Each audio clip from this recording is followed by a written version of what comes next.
this video, I'm going to talk about why effort is an overrated idea when it comes to manifesting, especially when we are combining the law of assumption, law of attraction with traditional idea of effort. We often exaggerate the role of hard work, effort, and things of that nature. And we ask ourselves that if I'm doing all these practices and it is these practices which are influencing the outcome of my manifestation, then why should I even bother with effort, and how does effort fit in? And if I need to put effort in my desires, then how is it not the normal way of getting things? Well, first of all, you need to understand that everything is a manifestation, whether or not you are affirming or consciously doing all these practices. In fact, you can impress your subconscious mind through a number of ways, and not all of them are talked about in the law of attraction community. Sometimes taking the route of action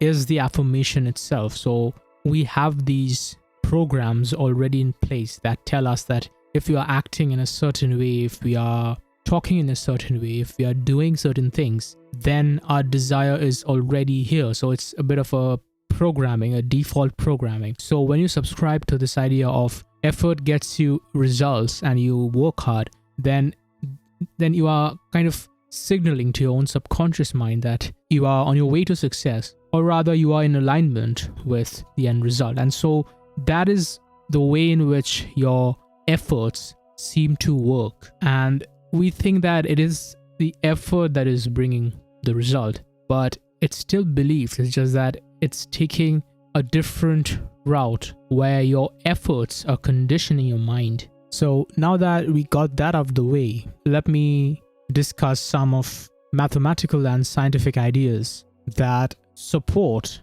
or rather speak against, the idea of effort. Now keep in mind, these theories don't invalidate but exposes the futility of excess amount of work.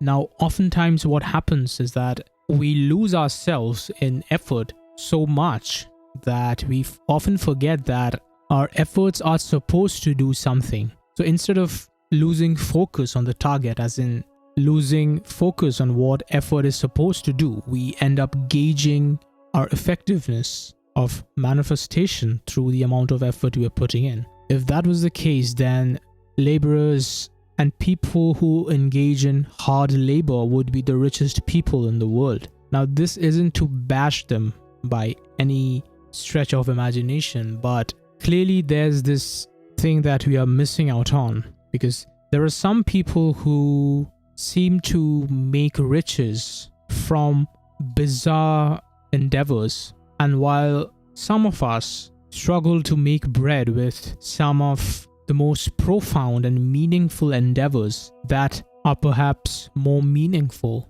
by certain standards. So let's get to the meat of our discussion, and the first theory is the 80-20 rule, or the Pareto distribution. Now, this 80-20 principle is an empirical observation that says that 20% of our efforts bring us 80% of our results, and 80% of our efforts bring 20% of our results. Now, this 80-20 rule is, or 80-20 phenomenon, is observed in multiple things across multiple different scenarios in real life. For example, if you look at the distribution of wealth among the population, then you'll realize that most of the wealth is segregated in like the top minor percentage of people. I don't remember the exact numbers, but so I just googled, and there's a data that says that the top 10% of the world population owns a staggering 64.64% of total household wealth. So the remaining around 35% is distributed among the bottom 90%. So this is just a figure. You don't need to read into it too accurately, but the 80-20 rule speaks about uneven distribution, right? And so let's say you are working on a business, and you'll notice that just a handful of your projects are bringing you the most amount of money. Even let's say you're working with clients, and you'll notice that your top, like a handful of your clients, are bringing in the most amount of money and contributing to a major percentage of your total profits. Now, these two numbers, 18-20, must be not taken too literally, in the sense that when I say that 80% of your wealth is being brought by 20% of your clients, these numbers aren't exact, but rather it can be 60-40, right? 60 is still a majority because the normal distribution is 50-50. So if it's 60-40, then 60% of your efforts are still the majority. Or it can be even more skewed. It can be 90-10. 90% of your efforts are being brought about by 90% of your results are being brought about by 10% of effort.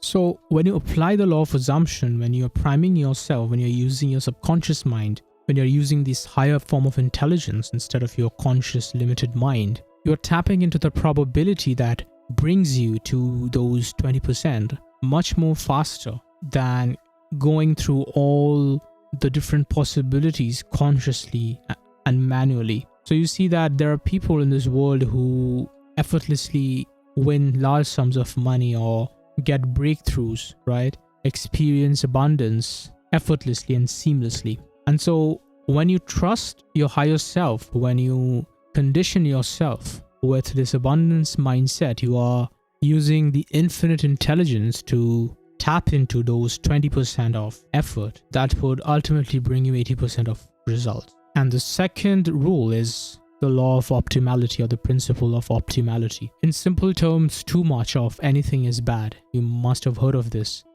saying in some shape or form as a kid. And this is absolutely true in so many different scenarios in life. Say you are mindlessly hustling and working diligently every single day, even after burnouts, even after repeated fatigue. You are constantly pushing yourself, and you think that this is an exemplary way of living life. In fact, the hustle culture prescribes this very thing. But if you are in a creative field, you know that burnout is a very real thing. And even if you push through it, the quality of your output is bound to be affected to some extent, and you might not even know it. So when it comes to art, for example, I do music production on the side, and I've noticed that whenever I try to push through, some days when I'm not feeling very sharp or very inspired, this entire thing becomes a liability of some sort. And if I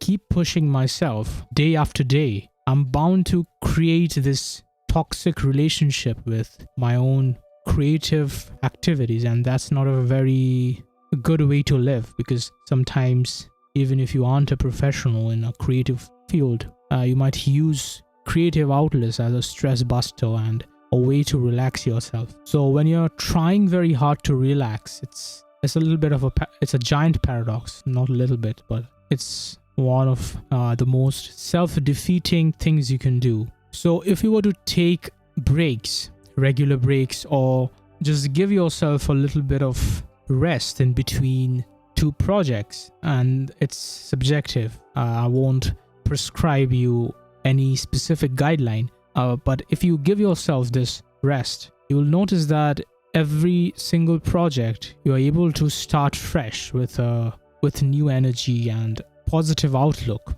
towards your work or project. And another example which comes to my mind when it comes to the principle of optimality is working out. So when I first started working out back in 2018, I used to go real hard. So like 6 days a week. It was intense, and I didn't have much things to do outside of working out back then. I was just fresh out of college looking for work, and so I'd dedicate most of my time towards working out, eating, preparing my meals. But after like around the fourth or fifth day, there would be this intense fatigue, and I would constantly ignore it. And I'd make progress. I'm not saying that I didn't make any, but it would almost be an uphill battle that I did not really know the importance of rest and recovery. And so after a while, when I started doing my masters, naturally I had to adjust my workout schedule, and so I had to drop it to around 3 to 4 days a week, and I'd space it out and do different body parts, sort of like full body compound workout. And initially I think to myself that working out is being affected. It's like it has become secondary to my masters, and I was a little bit disappointed. But something strange happened. I started making progress at an even faster and at a staggering rate. In fact, I saw way more positive results during that phase of my life when I actually did less. So clearly, when I was going for 6 days a week, I was unknowingly compromising on recovery, and I didn't even know that. I actually told myself that I was doing more, I was putting in more effort. So you see that oftentimes when you put in more effort, when you do more, it's often comes at the cost of reduced rest. Now in case of workout, or let's say any form of endeavor, the opposite is rest, and you need to balance these two opposite variables to get optimum amount of result. If you look at a wave, it's always an down. There's always a down followed by an up. The crest always follows the trough, and another trough follows the crest, and this keeps happening over and over again. So this is the cycle of life, and this general theme is observed across so many different elements in nature and our existence. So the ultimate point I'm trying to make is that giving yourself break isn't just a way of letting yourself loose or giving yourself or cutting yourself some slack, but there's functional utility in giving yourself rest. So in a sense, both rest and effort adds up towards the result. So when you're manifesting, when all these different schools of thought advise you to take a break, to let go of resistance, to let go of the internal struggle, this letting go, even though this intuitively feels contradictory to the general idea of more effort equals more results, in certain situations, going the opposite route would actually help you bring more results. So it's all about balance. So this wasn't a traditional law of attraction video where I advise you to do certain techniques or discuss spirituality related theories, but I used two of these theories that's commonly found in mathematics and science, and they exist in different forms. Sometimes they're used under different names, but the general idea is still the same. And you see how this points towards a very underrated umbrella law, or the law of balance, that we often seem to forget amidst the chaos of hustle culture that pushes extremism. If you found this video helpful, don't forget to hit the like button and subscribe to my channel for more videos. See you soon in my next video.